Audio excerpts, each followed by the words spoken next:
Hello friends, welcome to today சமையல். Today சமையலில் இன்றைக்கி நம்ம 10 நிமிஷத்தில் ஒரு ஆரோக்கியமான டிஃபன் எப்படி சுவையாக செய்யலான்னு தான் பார்க்க போகிறோம். கோதுமை ரவை உப்புமா. நான் இன்றைக்கி ஒரு பேனில் 1 டீஸ்பூன் அளவுக்கு நெய் சேர்த்துக்கிறேன். நெய் நல்லா காஞ்ச பிறகு 1 கப் அளவுக்கு கோதுமை ரவை சேர்த்துக்கலாம். ஸ்டவ்வை மீடியம் ஃப்ளேமில் வச்சுருங்க. இது வறுபடுறதுக்கு கரெக்டாக 2 நிமிஷம் மட்டும் எடுத்துக்கும். இது வறுபட்டுடுச்சா என்னன்னு சொல்லிட்டு அதனுடைய கலர் உங்களுக்கு சேஞ்ச் ஆகிறதுலாம் தெரியாது. அதே கலரில் தான் இருக்கும். ஆனால் நல்லா உங்களுக்கு உதிரி உதிரியாக வர ஆரம்பிக்கும். நல்ல உங்களுக்கு ஒரு அரோமா ஸ்மெல், நல்ல ஒரு மனம் இருக்கும். அந்த மனத்தை வச்சு தான் நம்ம இது வறுபட்டுடுச்சா இல்லையான்னு கண்டுபிடிக்க முடியும். இது நல்லா உங்களுக்கு வறுத்தாதான் அந்த உப்புமா உங்களுக்கு நல்ல உதிரி உதிரியாக வரும். ஸோ அதனால் இந்த பதத்துக்கு கரெக்டாக வறுத்து எடுத்துங்க. ஒரு 2 நிமிஷம் வறுத்தா போதும். அதுக்கு அடுத்துதான் அதே பேன்லே ஒரு 4 டீஸ்பூன் அளவுக்கு எண்ணெய் சேர்த்துக்கலாம். இந்த உப்புமாவுக்கு எண்ணெய் அதிகமாக சேர்த்தா தான் நல்லாயிருக்கும். எண்ணெய் நல்லா காஞ்ச பிறகு 1/2 டீஸ்பூன் அளவுக்கு கடுகு, 1 டீஸ்பூன் உளுந்தப்பருப்பு, 1 டீஸ்பூன் கடலைப்பருப்பு, 1/4 டீஸ்பூன் சின்ன ஜீரகம் சேர்த்துக்கலாம். இப்போ இது எல்லாமே நல்லா பொரிஞ்சு வரட்டும். இப்போ இது கூட கருவேப்பிலை இலைகள் சேர்த்துட்டு வதக்கி விட்டுடலாம். அதுக்கு அடுத்ததாக ஒரு 1/4 டீஸ்பூன் அளவுக்கு இஞ்சி சின்ன சின்னதாக கட் பண்ணி வச்சுருக்கேன். அப்புறம் 2 பச்சை மிளகாய் சின்ன சின்னதாக கட் பண்ணி எடுத்துருக்கேன். அது இது கூட சேர்த்துட்டு வதக்கி விட்டுடலாம்.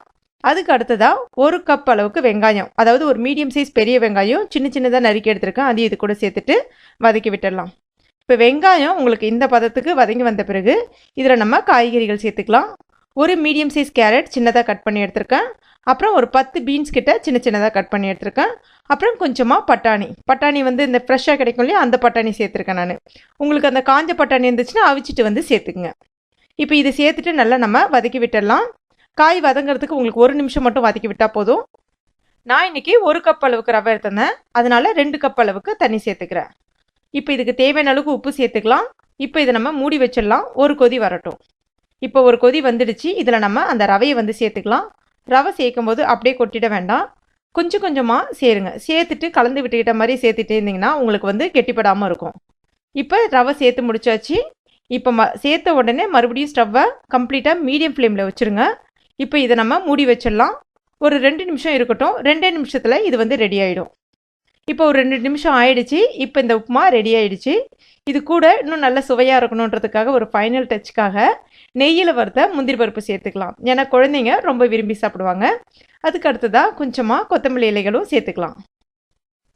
சேர்த்துட்டு ஒரு நிமிஷம் ஸ்டவ்வை கம்ப்ளீட்டாக சிம்மில் வச்சுட்டு அப்படியே வச்சுருங்க. திறந்த மாதிரியே வச்சுருங்க.